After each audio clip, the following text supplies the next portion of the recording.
Bom dia a todos, bom dia a todas, bom dia para você que está nos assistindo pela Pop TV em Sobradinho e Porto Alegre. Sejam todos muito bem-vindos e bem-vindas a mais um ICL Mercado Investimentos. Hoje, terça, dia de conhecer a produção industrial que foi divulgada bem cedinho, mas a gente vai falar de outros assuntos com vocês, porque tem também os cortes que foram anunciados agora com um pouco mais de detalhamento, inclusive de onde devem vir as receitas extras, além dos cortes, o que deve ser esperado por aí. Tem também o Pix automático, novidade do Banco Central, que começa a valer não agora, mas vai ser anunciada amanhã, então a gente já vai trazer alguns pontos para vocês, né, de alguns detalhamentos que também já foram feitos.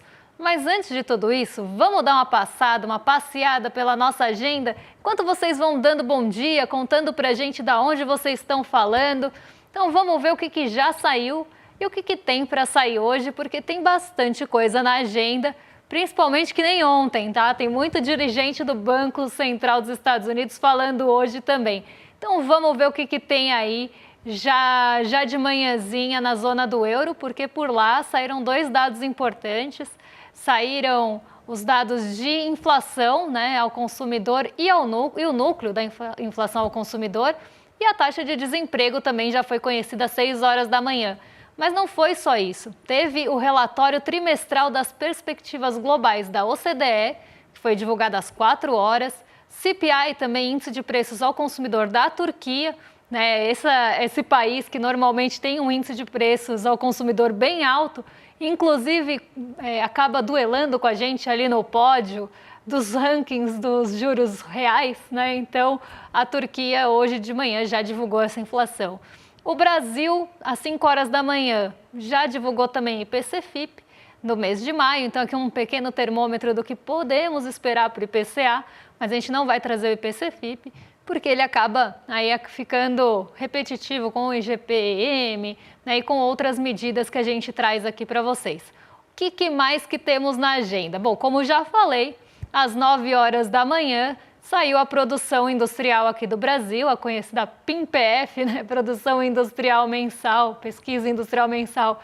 E aí a gente tem essa divulgação sendo feita às 9 horas, até podem passar aí para o pessoal de casa acompanhar com a gente, porque além disso saiu o PIB do primeiro trimestre da África do Sul, esse saiu mais cedo, e às 11 horas da manhã, agorinha, sai o relatório JOLTS de abertura de vagas. A gente vai falar mais disso no fechamento de mercado, então eu nem vou entrar tanto nesse assunto.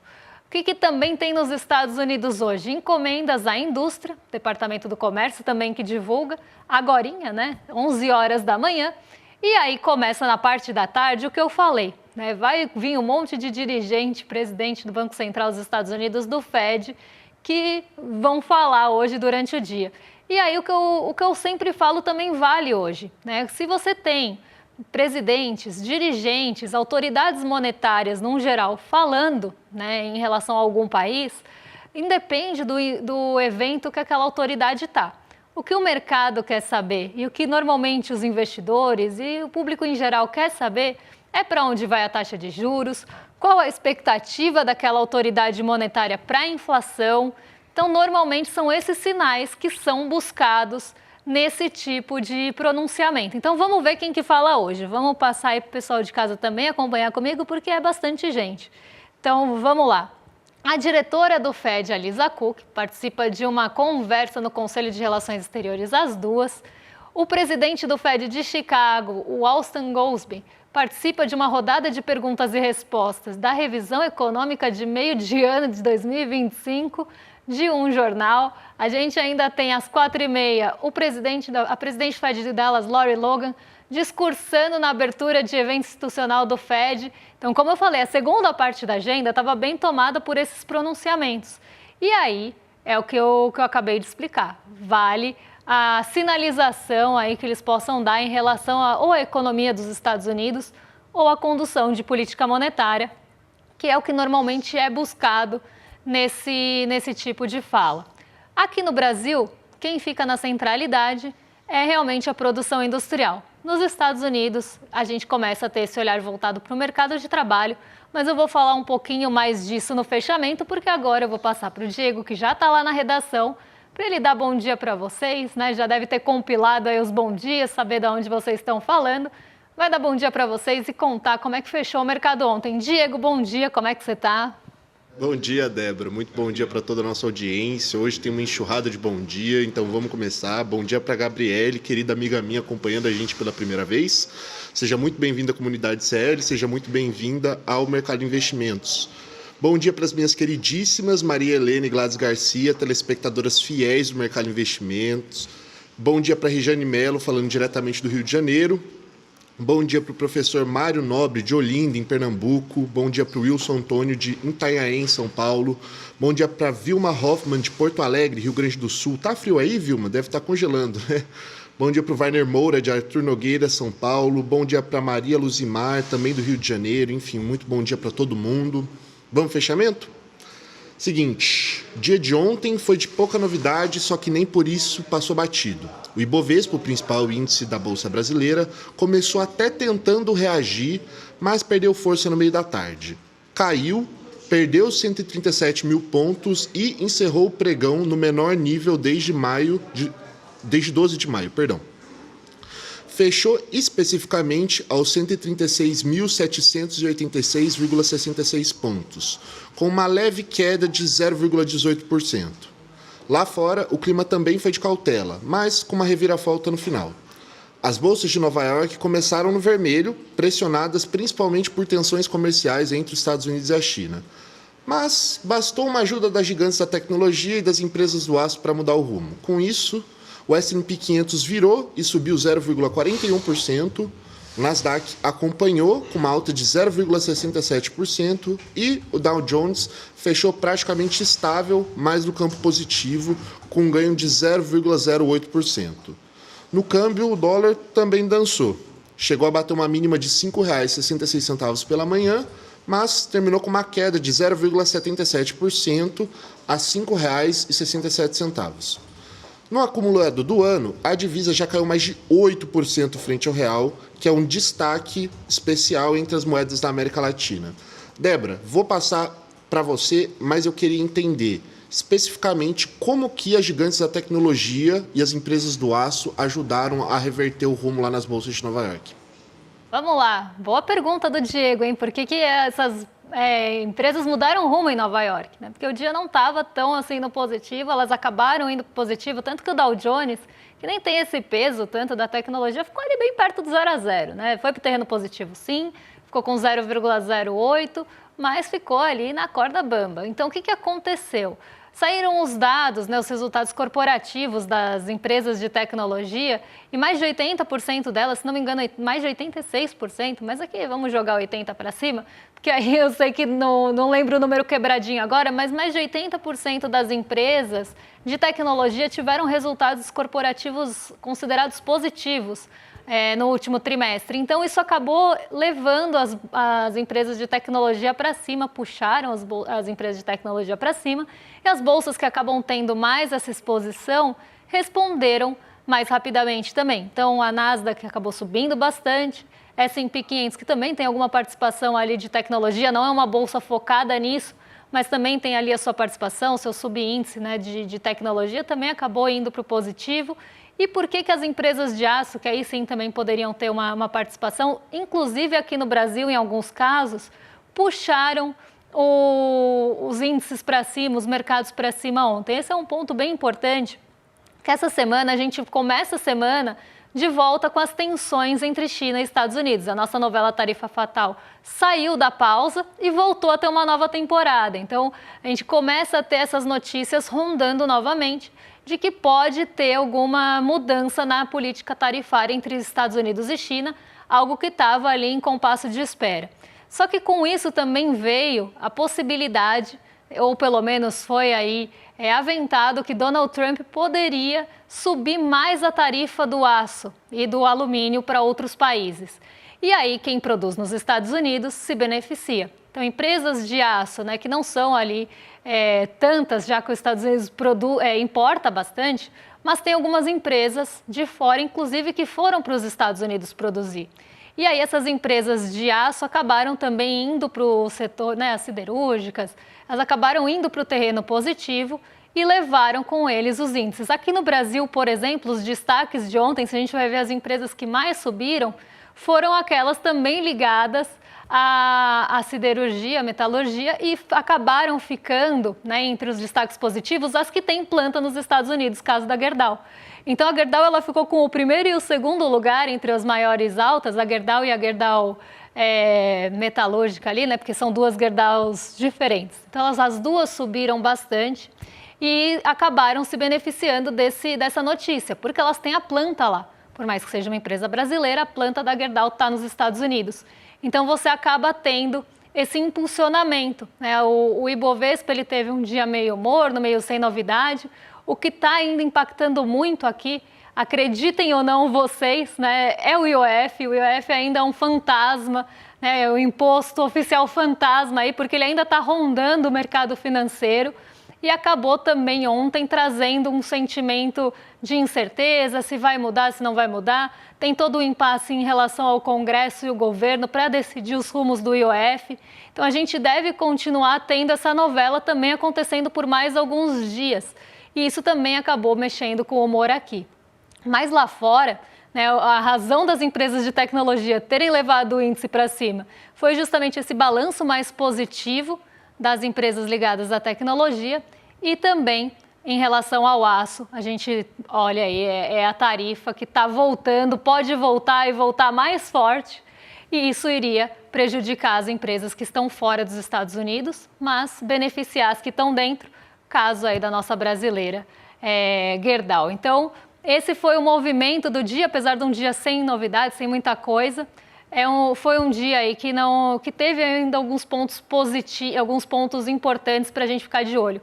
Outra coisa que eu falei que eu ia falar no fechamento para vocês é em relação ao mercado de trabalho nos Estados Unidos, porque a gente entra naquela semana que saem uma série de dados em relação ao mercado de trabalho. Então vai sair JOLTS, vai sair ADP, vai sair payroll.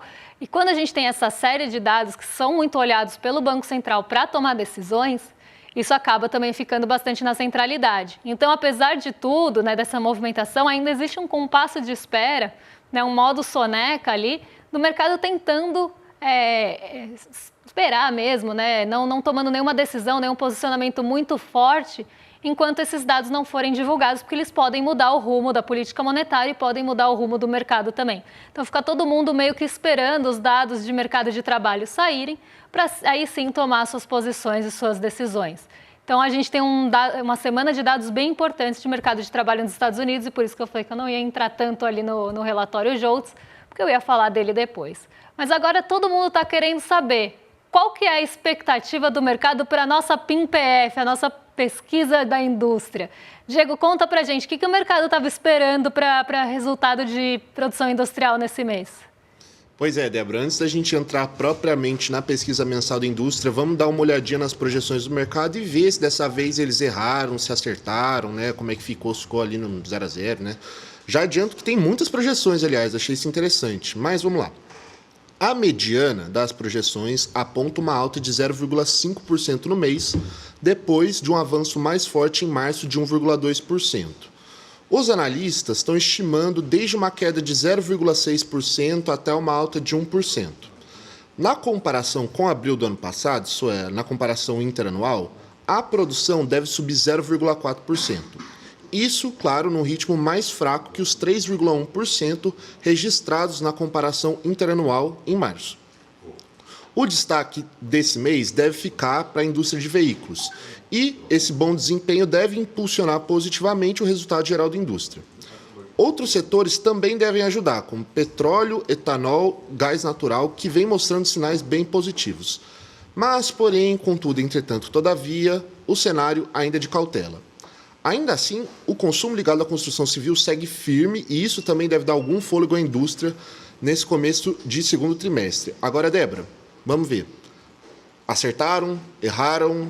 Como é que ficou? O mercado errou, né? De novo, né? E errou. Não foi tão por pouco dessa vez. Dessa vez errou um pouco mais, porque tanto a média quanto a mediana elas estavam mais altas e a produção industrial veio abaixo do esperado. ainda que os motivos aí apontados pelo mercado tenham tido sim algum protagonismo, a magnitude, dessa vez foi o contrário, né? A magnitude acabou equivocada. Então o mercado jogou a produção industrial para cima e ela veio abaixo aí do esperado. Então vamos ver, né, o que mexeu mesmo com a produção industrial, qual foi o comportamento dela de fato e quais foram aí os pontos de destaque dessa indústria no mês de abril, porque a gente está olhando para abril. E para quem lembra, quem assistiu ontem, eu mostrei aquele gráfico do PMI, né, que é o índice de gerente de compras, que é um termômetro da produção industrial. E para quem também assistiu ontem e lembra, estava em declínio, né? Ainda não tinha entrado na contração, porque a contração ela está prevendo já para o mês de maio, e a gente está olhando a produção industrial de abril. E o que o PMI mostrava para a gente? Uma produção industrial em declínio, mostrando que até o mês de abril a produção industrial estava expandindo, mas num ritmo menos acelerado, um ritmo mais lento do que nos meses anteriores. E é justamente isso que a produção industrial mostra para a gente. A produção industrial ela veio patinando por vários meses e aí você tem um mês passado muito bom, até recuperando alguns setores, então um salto ali no mês passado, só que agora com uma base de comparação alta no mês de março, o mês de abril acaba patinando. Então vamos ver aí como é que ficou a produção industrial nesse mês de abril, com os dados na tela para vocês. Então a produção industrial, como eu falei, em relação ao mês passado, ela ficou quase no 0 a 0, ela patinou, ela subiu 0,1%, e isso mostra justamente o que eu estava falando do PMI. É uma alta, ainda está crescendo? Ainda está crescendo, mas já começa a diminuir o ritmo, ou pelo menos continua patinando como antes, algo que o PMI conseguiu mostrar ali com até uma certa assertividade, porque no mês passado eles tinham errado porque o declínio foi contínuo. Mas agora a gente volta a ver esse comportamento e mostrando aí que talvez o mês de março tenha sido até um mês um pouco mais atípico, até pela composição de fevereiro. Fevereiro acaba tendo menos dias, a gente tem algumas indústrias que ficam paradas, e isso fez com que a produção subisse em março, mas não manteve o fôlego no mês de abril. E é justamente o que está aí na tela. Em relação ao mesmo período do ano passado, então abril de 2024, o que a gente tem aí? Uma queda de 0,3%, então um recuo da indústria em relação a abril. Então, considerando que foi a produção industrial de abril do ano passado e a de abril desse ano, a desse ano recuou e está para trás. No acumulado do ano, a gente ainda tem um acumulado de 1,40 só nesse ano de 2025, muito aqui puxado pelo salto de março, porque os outros meses foram mesmo um pouco mais mornos, e aí o acumulado em 12 meses em 2,40, mostrando que se a gente também pegar uma janela maior, pegar 12 meses de janela, não está tão mais alto do que 1,40 não. Então isso mostra o quanto também está concentrada a produção industrial em alguns meses, e nos outros ela fica ali muito perto do zero, ela dá saltos em alguns momentos, e nos outros ela fica com zero, que leva esse acumulado em 12 meses para 2,40, não tão acima dos 4 aí primeiros meses do ano. Agora vamos ver como é que ficou, né, o comportamento por atividades, porque aqui a gente está olhando de forma muito ampla, mas o que a gente também precisa ver é se essa produção industrial ela foi mais homogênea, se não foi, se foi desigual, quais setores puxaram a produção industrial para cima. Então vamos ver aí pelos setores, pelas atividades, como é que ficou essa abertura de produção industrial. Vamos botar aí na tela para o pessoal de casa acompanhar comigo, porque senão eu fico falando aqui e um monte de número, né? Aí já viu. Alimentos subiram 0,1, não tiveram uma alta tão grande. Bebida sim. E pasmem vocês, produção de refrigerante e chopes subiram aí e puxaram a indústria das bebidas para cima, que teve uma alta até considerável de 3,6%.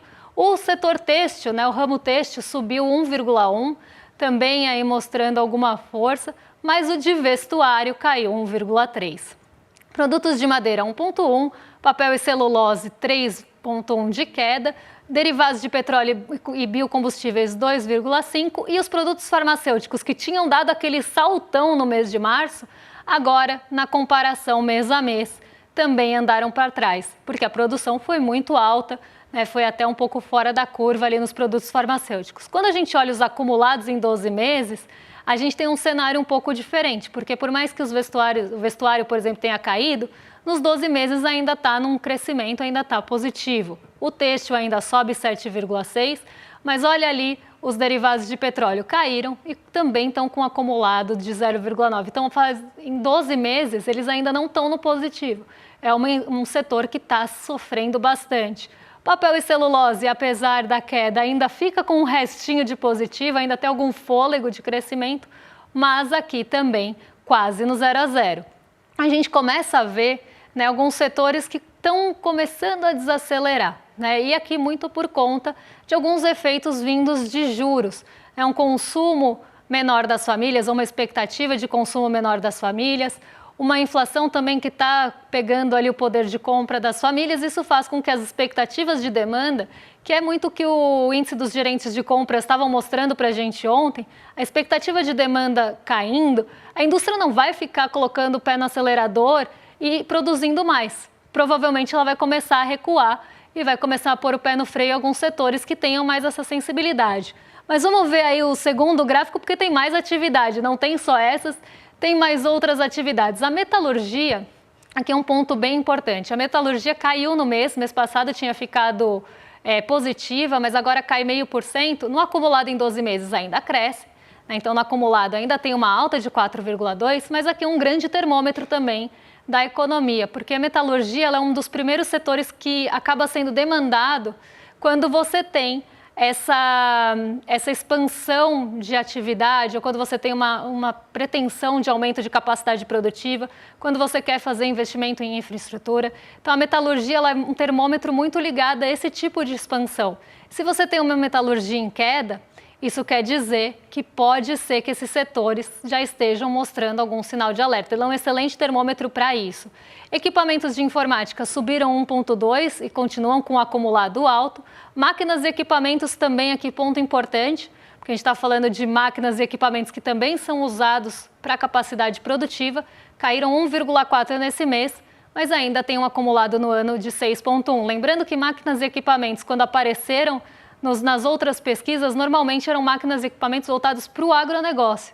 Esse também é um ponto que a gente precisa frisar, porque mostra que a nossa produção está indo voltada para o que está crescendo aqui no país, que está se recuperando, que é o agro. E a gente sabe que um PIB concentrado em agro também traz alguns problemas, mas nesse mês nem essas máquinas e equipamentos subiram, elas caíram. Veículos, que era justamente o que o mercado estava apontando, por conta das pesquisas anteriores, né, que tinham mostrado uma alta bastante grande aí no setor de veículos, nessa atividade, a expectativa era que veículos puxassem para cima mesmo, e foi o que aconteceu, 1% de alta, com acumulado de 11%. Então, ainda a produção de veículos continua aquecida aqui no Brasil, apesar da restrição de crédito que a taxa de juros já está trazendo. Até porque veículo acaba tendo uma taxa um pouco menor, por conta da garantia que é o próprio veículo. Móveis também é um setor que o brasileiro, quando compra, então vamos supor que a indústria está produzindo os móveis. Ela vai formar o estoque, ela tem que vender isso para a loja tem que vender para o consumidor. Se a loja não vende para o consumidor porque o consumidor não compra, ela não vai comprar da indústria, a indústria não vai produzir mais. Então aqui também é um setor que tem bastante sensibilidade a juros e que já começa a mostrar também algum sinal de fraqueza nesse mês. Cai 3,7%, mas ainda tem um acumulado, porque nos meses anteriores teve uma produção grande, provavelmente já está formando estoque e agora a indústria está botando o pé no freio também. Agora vamos ver pelas grandes categorias, estão vendo bens de capital, intermediários, de consumo, porque isso também diz bastante sobre como está a nossa economia, porque bens de capitais são bens que produzem outros bens. Então a gente está falando de um bem que vai produzir bens para normalmente investimento. Sobem nesse mês, tem um acumulado de 12 meses de 8,3%.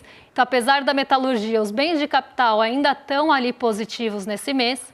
Os bens intermediários, né, que acabam sendo até um intermediário ali, como o próprio nome diz, 0,7% de alta, mais um acumulado em 12 meses de 1,9%. Os bens de consumo, e aí que podem ser divididos entre duráveis, semiduráveis e não duráveis, caem 1,6%, mas ainda tem um acumulado de 2,4%, mas mostrando também uma certa desaceleração. E os bens de consumo duráveis aqui, aqueles que também são mais dependentes de crédito, a gente estava falando de bens que duram, então que você não compra com tanta recorrência. Normalmente, o que vem na nossa cabeça quando a gente pensa em bens duráveis? Televisão, geladeira, enfim, bens que você não vai consumir sempre. Eles são duráveis e que dependem também mais de crédito, porque são mais caros. 0,4 de alta e 11,3 no acumulado. Então, eles também tiveram uma expansão, recuperaram bastante o fôlego e agora começam a ter um sinal de desaceleração, tanto pelos juros, quanto também, talvez, por essa formação de estoque, por conta dos juros que já estão fazendo efeito lá na ponta final do consumidor. Bens de consumo semiduráveis e não duráveis tiveram queda nesse mês de 1,9 e o acumulado já está desacelerando também. Então, aqui a gente vê uma indústria focada em alguns pontos, né? Quando a gente vê os setores que ficaram no positivo e no negativo, até principalmente no ano, né? No acumulado do ano, a gente vê vários setores desacelerando já diminuindo e recuando a sua produção, e isso é um sinal realmente de alerta, porque pode ser que a gente comece a ter agora essa desaceleração da indústria por essa expectativa de que o consumidor lá na ponta não vai consumir, que não vai ter empresas ali para comprar e demandar esses bens no meio, e aí a indústria já está colocando um pé no freio. Vamos ver se ela vai continuar patinando desse jeito ou se ela vai conseguir respirar nos próximos meses. E a gente não pode deixar de lembrar que março foi um mês de salto. Então é normal também que a gente tenha esse ajuste. Mas aqui um sinal de alerta para a indústria. Como a gente tem pouquíssimos minutos para falar aqui, vamos falar rapidinho dos cortes. Diego, conta pra gente que cortes são esses, né? Porque parece que vai passar a tesoura aí, tá passando o facão da fazenda, né? Pois é, Débora, você me perdoa, inclusive, por esse termo que eu vou usar agora, mas o nosso compromisso aqui é com a verdade, doa quem doer, então eu vou falar. Haddad, mãos de tesoura, ataca novamente, isso porque a gente está em época de festa de São João, nem é Halloween ainda. Para quem não ficou sabendo, na semana passada, o Planalto anunciou um bloqueio de 31,3 bilhões de reais em despesas discricionárias. Essa medida veio junto com o aumento do IOF, o Imposto sobre Operações Financeiras, mas o mercado deu uma surtada, para dizer o mínimo, né, com o aumento do IOF. Teve banqueira apitando o zap-zap do Haddad, foi um horror, e agora, inclusive, tem o próprio Galípolo, presidente do Banco Central, indicado pelo presidente Lula, criticando severamente a medida. Enfim, conseguiram o que queriam: segurar os gastos e manter as contas dentro das novas regras fiscais. Desse total de 31,3 bilhões de reais, 10,6 bilhões são cortes diretamente ligados ao limite de gastos. Já os 20,7 bilhões restantes são contingenciamentos, o que significa que podem ser liberados se a arrecadação melhorar ao longo do ano. Os números demoraram, mas chegaram. A divulgação só veio agora por causa do atraso na sanção do orçamento. Débora? Vamos lá, né? Vamos entender principalmente de onde vão ser tirados, né, ou contingenciados ou bloqueados esses recursos, porque eu acho que esse é o mais importante. A gente sabe que a magnitude é grande, né, que foi maior, inclusive, que eu esperava. Sabe o que pareceu? Sabe quando você vai no cabeleireiro e fala, corta só as pontinhas? Só que você sai de lá com um cabelo pixie, assim, né, daquele bem curtinho. Então, foi isso. A Fazenda, o mercado estava falando, corta só as pontinhas. Só que a Fazenda foi lá, a Haddad mãos de tesoura foi lá mesmo e meteu a mão na jardinagem e cortou mais do que se esperava. Bloqueou e contingenciou mais do que se esperava. Mas de que ministério? De que pasta? Porque isso que é importante no final das contas. Então, vamos ver aqui rapidinho, para fechar o programa, que pastas que vão ser mais afetadas, e amanhã eu falo dessas atividades, né, recursos extras que devem entrar aí para tentar balancear. Então vamos ver de onde vai sair o dinheiro. Ministério das Cidades deve ter um corte de 4,2 bi, Ministério da Defesa de 2,5 bi, da Saúde de 2,3 e Desenvolvimento Social de 2,1 bilhões. Do total de 31 bilhões, 7 são de emendas bancadas, 24 incidem diretamente sobre despesas de ministérios e os cortes mais significativos estão aí, que foram os que eu falei. O Ministério da Saúde sofreu com um corte mais relevante, porque foram 5,9 bilhões, sendo 3,6 em emendas de bancada e 2,3 em despesas discricionárias do Executivo. A única coisa que não é discricionária mesmo é a tesoura. Então aqui a gente vê de novo o Ministério da Saúde aparecendo, o Ministério do Desenvolvimento Social, que eu poderia apostar que não ia ficar de fora. Então a gente vê, né, de novo aqui, claro que tem outros ministérios sendo afetados, tem o Ministério da Defesa na conta também, mas saúde e desenvolvimento entrando aí. Até fiquei surpresa, né, que a educação não está entre os maiores, porque normalmente quando tem contingenciamento, a educação sofre bastante também com esse tipo de bloqueio, de contingenciamento, porque acaba não conseguindo ter dinheiro ali para as contas mais do dia a dia ali, né? Então, a gente agora vai esperar, né, o próximo detalhamento que vem, mas aqui, né, a gente tem o protagonismo de novo, ainda que tenha parte de emendas de bancada na saúde, a gente tem parte que é de despesa. E aí a grande questão é o que está dentro do Ministério da Saúde que pode ser afetado. E isso ainda não tem o detalhamento, por isso que eu falei. Por exemplo, farmácia popular. Então a gente precisa ficar de olho para ver se essa corda vai romper de novo para o lado mais fraco. Né? Vai romper na saúde popular, é daí que vai tirar algum contingenciamento? Em outro tipo de despesa? Então está todo mundo esperando esse detalhamento junto a um desfecho da novela do IOF. Então amanhã eu trago os dois para você. A gente fala do restante aí do bloqueio, porque agora já vai estourar o meu programa, e eu falo também aí do IOF, porque está um novelão e provavelmente amanhã teremos atualizações. Então é isso, gente. Antes de me despedir, eu só vou convidar vocês para entrarem na nossa live amanhã do Milhão, que vai acontecer às 7 horas da noite. Então fiquem ligados, porque vai ser uma comemoração coletiva aqui com toda a nossa comunidade. Então, mega live do ICL, 1 milhão de inscritos contra a extrema-direita, 4 de junho, conhecido como amanhã, às 7 horas da noite. Clique em receber a notificação para não esquecer e não ficar de fora dessa. Agora eu vou entregar para os meus vizinhos de cima. Rolê ICL já estão prontos para receber vocês, Guga Noblar e William De Luca. E eu volto amanhã com as principais notícias do dia que mexem com o seu bolso, com a nossa bolsa, com as nossas vidas e com as dívidas de hoje. Um beijão e até lá, pessoal! 1,5 milhão de reais. Esse é o investimento que o ICL vai fazer em projetos de impacto. Mais de 1.000 empresas do país inteiro entraram na disputa para ter seus negócios transformados. Mas só 7 empresas vão ser escolhidas. 4 empresas recebem R$125 mil, 2 empresas recebem R$250 mil e uma empresa vai receber um investimento de R$500 mil. Não é matemática, não é cálculo, é conhecimento do seu negócio, porque cada negócio é um negócio. Uma coisa que venda bem e que o consumidor queira comprar. Tantas frentes no negócio. Em qual focar? Muito orgulhoso disso que a gente está construindo junto, sabe? Isso tudo é muito especial. Quanto mais você fica nervoso, mais você trava o seu cérebro. Explorar um pouco nessa visão de marketing digital. E eles vão decidir se cada empreendedor passa ou não passa para a próxima fase. Tem gente que não sabe o buraco que tá. Eu queria lembrar que empreender é coisa séria, investir é coisa séria. É um momento difícil, mas o jogo precisa seguir.